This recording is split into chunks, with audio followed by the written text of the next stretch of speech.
ভাই গরুটা কেমন হলো? সুপ্রিয় দর্শক আসসালামু আলাইকুম, কেমন আছেন? আশা করছি ভালো আছেন। সবাইকে পবিত্র ঈদুল আজহার শুভেচ্ছা জানাচ্ছি। ঈদ মোবারক। ভোর রাতে আমরা আছি গাবতলীর হাটে এই গরু বা গরুর বাজার সম্পর্কে আপনাদেরকে আপডেট জানানোর জন্য। আমাদের ভিডিওগুলো আপডেট পেতে হলে অবশ্যই আপনারা গ্রামীণ ফোনের মাই জিপি অ্যাপ থেকে আপনারা প্রিয় নেট প্যাকটি কিন্তু গ্রহণ করবেন।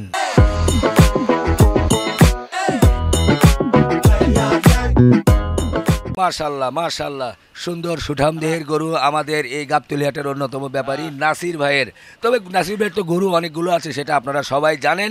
এই গরুটা বিশেষ একটা বিষয় আছে, সেই বিষয়টা একটু জানাতে চাই। কারণ নাসির ভাই এই গরুটি কী জন্য রেখেছে একটু আলাদা করে, সেটা আমি ওনার কাছ থেকেই শোনার চেষ্টা করি, আমি না হয় নাই বলি। ভাই আসসালামু আলাইকুম। ওয়ালাইকুম সালাম। ঈদ মোবারক। ঈদ মোবারক ভাই। এই গরুটা একটু আলাদা করে রেখেছেন, আমি লোকমুখে শুনলাম, অনেক কিছুই শুনলাম। কি বিষয় এটা একটু আপনি বলেন। এটা ভাই কুরবানির লাগি রাখছি, আল্লাহ রব্বুল আলামিন যেন কবুল করে, কুরবানির লাগি রাখছি আমি। মানে আপনার নিজের কুরবানির আমার জন্য? নিজের কুরবানির জন্য। বাহ, সবাই বলেন আলহামদুলিল্লাহ। আমাদের নাসির ভাই তার নিজের কুরবানির জন্য এই গরুটি রেখেছে। এবার আপনি বলেন এই গরুটা আপনি কি কি দেখে পছন্দ করেছেন? আসলে ভাই পছন্দ তার দেহর গঠন, কালার, শিং এবং সুঠাম দেহ তো আছেই ইনশাল্লাহ। সব মিলি চর্বিটা কম আছে।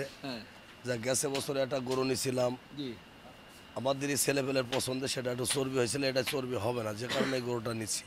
আচ্ছা, আপনার নিজের বেলায় আপনি মনে করছেন যে একটু শাহিওয়াল, একটু কোঁচ থাকবে, নাভি কম্বল, একটু চর্বি কম হলে আপনার জন্য ভালো। ভালো ভাই। ক্রেতারাও কিন্তু এই ধরনেরই চিন্তা করে। জি জি। কিন্তু দেখা যায় বড় গরুর ক্ষেত্রে কিন্তু আসলে একটু চর্বি হয়। হয় ভাই, কিন্তু আসলে দেখি কিনতে বললে সেটা থেকেও বাঁচা যায়। বড় গরু অনেক অনেক গরু আছে, চর্বি হয় না।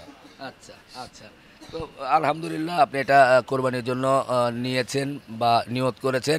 মহান রাব্বুল আলামিন আপনার এই কোরবানিটি কবুল করুন, এটাই আমরা প্রার্থনা করি। সবাই বলি আমিন আমিন। গরু সম্পর্কে আর বিস্তারিত বেশি বেশি কিছু জানাতে চাইলাম না, যেহেতু কোরবানির জিনিস। ইনশাআল্লাহ কোরবানি হবে আর কিছুক্ষণ পরই। জি ভাই, না এটা হবে ঈদের পরের দিন ভাই, মানে আগামীকাল। আজকে আর হচ্ছে না, আজকে তো ঈদের দিন। হ্যাঁ ভাই, আমরা তো প্রচুর পরিশ্রমের পর আছি, যে কারণে আমরা প্রতি বছরই ঈদের পরের দিন কোরবানি দিই। আচ্ছা, একটু বলবেন, এই যে আমাদের আতিয়ার ভাই আছে পাশাপাশি, আতিয়ার ভাই আপনার কাছে কেমন লাগলো গরুটা? আমার কাছে খুব সুন্দর লাগছে। আপনি গরু বেচা কেনা কেমন কি করলেন? ইনশাল্লাহ ভালো। কত সংখ্যক গরু গেল আপনার? আমার 60টা গরু গেছে। 60টা? আপনারও তো সেই বড় বড় সাইজের গরু। জি, বড় গরু গেছে। আপনি যেমন সুঠাম দেহ, আপনার গরুও তো সুঠাম দেহ। মোটামুটি কত মনের গরুগুলো ছিল, বা কত টাকা থেকে কত টাকার মধ্যে ছিল? কয় লাখ থেকে কয় লাখ? আমার 4 মনের থেকে 15 মন ছিল, 15 মন। আচ্ছা, কয় লাখ থেকে কয় লাখ বলা যায়? আমাদের 1.5 লাখের থেকে 6 লাখ পর্যন্ত আছে। 6 লাখ পর্যন্ত ছিল। আচ্ছা, শুকরিয়া। এবার নাসির ভাই, ভোর হয়ে যাচ্ছে, আমরা এই গাবতলীর হাটে আছি। এই যে ঈদের বেচা কেনা করলেন, কেমন সংখ্যক গরু টার্গেট করেছিলেন? কত সংখ্যক গেল, কি অবস্থা? আসলে ভাই গরুর টার্গেট ছিল 300। হ্যাঁ, তো 302টা থাকতেই দেখি বেচা কেনা, গাবতলীর পরিবেশ ভালো, অনেকে ফোন দেয় ভাই গরু গাবতলী পাবো কিনা। ওই হিসাবে আরো 64টা গরু আজকে নামাইছি। আজকে আজকে এই সন্ধ্যাবেলায় 364। পরে আবার টার্গেটই তো ছিল 300। 300 পরে আবার দেখলাম যে বেচা কেনাটা ভালো। হ্যাঁ। আর ওদিকে আগে পরে দাম করা ছিল গরু, মেহেরপুরের ভিতরে কথাবার্তা মিলে গেল, দেখলাম যে বেচা কেনা হচ্ছে, কাস্টমারও চাহিদা আছে, লেগে এই গরুগুলো দিচ্ছি, এই 64 গরু 3 গাড়ি। তো সেগুলোর এখন শেষ পর্যায়ে কি অবস্থা? শেষ পর্যায়ে ভাই এখনো 12টা আছে সব মিলি। এইটুকু গেলে তাহলে এ বছরের জন্য, এবছর জন্য আর কি কোরবানি ইনশাল্লাহ শেষ। আচ্ছা, এই যে 300 টার্গেট করেছিলেন আপনি, তো সেই কি বলবো যে 24 সালেই নিয়ত করেছিলেন যে 25 সালে এতগুলো বিক্রি করব, অনেক আগে থেকে টার্গেট করেছিলেন। তো 300 গরু বেচা কেনা করতে গিয়ে আপনার অভিজ্ঞতা কি বললো? এবার বাজার কেমন গেল?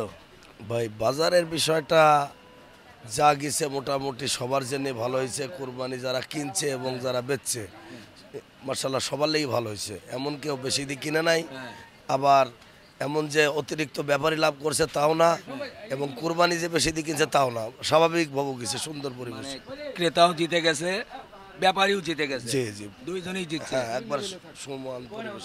আচ্ছা, আমরা হাটের বাইরে বাইরে ঘুরেছি, বিশেষ করে অস্থায়ী শেডগুলোতে, আপনারা তো স্থায়ী শেডের ভিতরে আছেন, অস্থায়ী শেডে দেখেছি যে দেশের বিভিন্ন প্রান্ত থেকে আমাদের প্রান্তিক খামারিরা যে ওই অস্ট্রাল গরুগুলো বা ফ্রিজিয়ান গরুগুলো এনেছিল বড় বড়, সেই গরুগুলো দেখেছি যে শেষ সময়ের দিকে বিক্রি হচ্ছিল না। তারা 15 লাখ, 20 লাখ, 22 লাখ, কোনো গরু 30 মন, 25 মন, 40 মন বলছিল। সেই গরুগুলো 25 লাখের গরু পরে 5 লাখে বিক্রি হলো, 18 লাখের গরু পরে 4.5 লাখ, আবার দেখা গেলো যে 20 লাখের গরু 7 লাখ, তাও কান্নাকাটি। এটা প্রতি বছরই প্রায় হয়ে আসছে কয়েক বছর যাবৎ। এবছরও আমরা সেটাই দেখলাম, এবং বড় গরুর কাস্টমার একটু কমই দেখলাম। ভাই বিষয়টা হলো বড় গরু কাস্টমার আমরাও কম পাইছি। এখন 1 থেকে 2 লাখ পর্যন্ত যে গরুগুলা আমরা দেখছি মাংসর হিসাব ছাড়া 1000 টাকা কেজি বেচা কেনা হয়ে গেছে। আচ্ছা, না বুঝি নাই, মাংসের হিসাবে হ্যাঁ 1000 টাকা কেজি, মানে 40,000 টাকার মন বেচা কেনা হয়েছে ছোট গরুগুলা। ছোট না বড় গরু? ছোট গরু। আচ্ছা। আর বড় গরুর ক্ষেত্রে যাই দেখা যাচ্ছে যে কষাই রেটে চলে গেছে 700 টাকা, 750 টাকা, এই রেটে গেছে না। মানে বড় গরুর কাস্টমারটা খুবই কম ভাই এবছরে। হয়তো অর্থনৈতিক অবস্থা ভালো না মানুষের, সেই হিসাবে হয়তো এরকম হয়েছে। আচ্ছা, আমরা বাজার প্রথম দিকে দেখেছিলাম অন্যান্য বছরে যে বেশ আগে থেকে 10 দিন 15 দিন মিনিমাম 1 সপ্তাহ আগে থেকে খুব ভালো বেচা কেনা হতো, কিন্তু এইবার আমরা যেটা দেখলাম যে না, 10 দিন 15 দিন আগে খুব বেচা কেনা হচ্ছিল না, লাস্টে 7 দিন আগেও হয় না, 5 দিন আগেও হয় না। মানে বেচা কেনাটা শুরু হলো কোন সময়টাতে? আসলে বেচা কেনা হয়েছে এবার হলো মোটাই 3 দিন। 3 দিন বৃষ্টির কারণে, আবহাওয়ার কারণে, এবং হাটের যে নিয়ম কানুন ব্যবস্থা খুবই খারাপ। এখনও কিছু কিছু কাস্টমার এসে বলছে ভাই আমরা তো গরু কিনতে আসছি, টাকা আনছি 3 লাখ, এখন আমরা যে 1 লাখ টাকা বুথে উঠাবো কিংবা ব্যাংকের পরিবেশ দেবো কোনোটাই তো পারতাছে না। তাহলে আমরা এই অশান্তির ভিতরে সাপোর্টগুলো ছিল না, যে কারণে আরও সমস্যা বেড়ে গেছে, যে কারণে বেচা কেনা লাস্ট পর্যায়ে যে একটু খারাপ হয়ে গেছে। আচ্ছা, পরবর্তী সময়ে এই বিষয়গুলো অবশ্যই নজর দিতে হবে যাতে বেচা কেনাটা ভালো হয়। এবার একটু মজার বিষয় জানতে চাই, 300+ গরু বেচা কেনা করলেন, লাভ লসের খাতায় কি হলো? ও ভাই লাভ লস তো হিসাবই গেলাম না, তো লাভ লসটা বলবো কেমনে? ও সেটাও তো ঠিক, বেচা কেনা শেষই হলো না, তো লাভ লসটা কি করে বলবো বলেন? ও সব হিসাবপত্র করার পরে মোটামুটি পরে কি হয় না হয় ইনশাল্লাহ জানেনই যাবে। ব্যবসায়ী লাভ লস থাকবে। ব্যবসায় লাভ লস তো হতেই পারে। আচ্ছা, বিশেষ বড় ধরনের কোনো ঝামেলা হয়েছে এবার কোনো কাজ করতে গিয়ে, বিক্রি করতে গিয়ে? বিক্রি করতে গিয়ে আমার জীবনে এত বড় অ্যাক্সিডেন্ট ঘটে নাই। 2 গরুতে 5 চাপ দিছে, যা এখনো আমার বাজারে থাকাই অসম্ভব হয়ে যাচ্ছে। আচ্ছা, আমার মানুষজন গেলা, আমি তো ভাবতে পারি না যে এরকম যে আমার এরকম অসুবিধা হলে আমার পরিবর্তে যে একজন দাঁড়াবে সে লোকও নাই। তো এই যে ওষুধ পানি খাই একাধিক ভব, রাত নাই দিন নাই, এই বেলা 10টা আইছি, এখন দেন 6টা 7টা বাজে যাই, ভোর হয়ে যাচ্ছে, এখন পর্যন্ত বাজারে আছি। তে চেষ্টা ছিলাম যে গরু কটা যদি বেশি দিতে পারি, লোকজন গেলা সব বাড়ি পাঠাই পারি, ঈদটা বাড়ি করা পারত, সেটা তো আর হলো না। কিছু গরু থাকি গেল, 12-13টা গরু থাই গেল। এগুলো কি আরো 1-2 দিনে বিক্রি করাটা? দেখা যাক, আল্লাহ বর্ষা, আজকে কালকের মধ্যে হয়তো ইনশাল্লাহ হয়ে যাবে কিংবা হবে না সেটাও তো বলা যাচ্ছে না। আচ্ছা, আমরা সরকারের প্রাণী সম্পদের যে একটি তথ্য দিয়েছিল যে সারা দেশে গরুর যে চাহিদা আছে প্রায় তার কাছাকাছি গরু এবার কোরবানির জন্য প্রস্তুত। আবার আমরা অনেকেই ধারণা করেছিলাম না গরু এবার শর্ট পড়বে, গরু পাবে না, কিন্তু শেষ সময়ে মনে হলো যে না, গরু কিন্তু সবাই পেয়েছে, ইভেন এখনও হাটে আছে এবং পেয়েছে। গরু তো অরিজিনালি প্রতিবার যে সমস্ত লোকের কাছে কুরবানি বেশি, ওই যে মানুষ যে বলছে, এবার মানুষের ক্রেতার কথাটাই সত্য যে একটা দলই নাই বাংলাদেশে তাদের কাছে কুরবানি যে আমরা বেচতাম সে সমস্ত লোক তো দেখি না, এবার নাই, বাজারে নাই। তো নাই, সেই হিসাবে হয়তো বেচা কেনাটা একটু ডাউন। তারপরে তো গরু কম লাই নাই ভাই, প্রচুর গরু নিচে যা উঠছে সবই তো বেচা কেনা হয়েছে। তবে আর একটা বিষয় আমার কাছে লেগেছে, সেটা হচ্ছে যে গত বছর বা তার আগের বছরগুলোতে আপনার বড় বড় বা ছোট মাঝারি সব গরুগুলো যখন আমরা বিক্রি হতো তখন কিন্তু আমরা ভিডিও চিত্র ধারণ করে লোকজনকে দেখাতাম, কিন্তু এইবার দেখেছি যে কোনো বড় গরু বিক্রি হলে কেউ কিনলে ভয়ে বলে যে না ক্যামেরার থেকে দূরে থাকে। প্রচুর গরু বিক্রি হলো কিন্তু দেখাতে পারলাম না আমরা। এইবার মানুষের মধ্যে এত ভয় কেন, কি জন্য এটা হলো? আসলে ভয়টা তো মানুষের ভিতরে হচ্ছে যে একটা গরু 7 লক্ষ 8 লক্ষ টাকা দিয়ে কিনবে, না জানি টাকাটা তার ব্যাক রেকর্ড হয়তো দুদকে ধরতে পারে কিংবা সরকারি প্রশাসন ধরতে পারে, টাকাটা কোথার থেকে গেল, এই ভয় তো এই কাজগুলা করে নাই। নাহলে আমরা যে বড় বড় গরুগুলা বিক্রি করছি তারা তো ক্যামেরার সামনে আসে নাই। না আসে নাই, আমিও বলার চেষ্টা করেছি কিন্তু কিছুতেই তারা ক্যামেরার সামনে আসে নাই, যে না আসে না।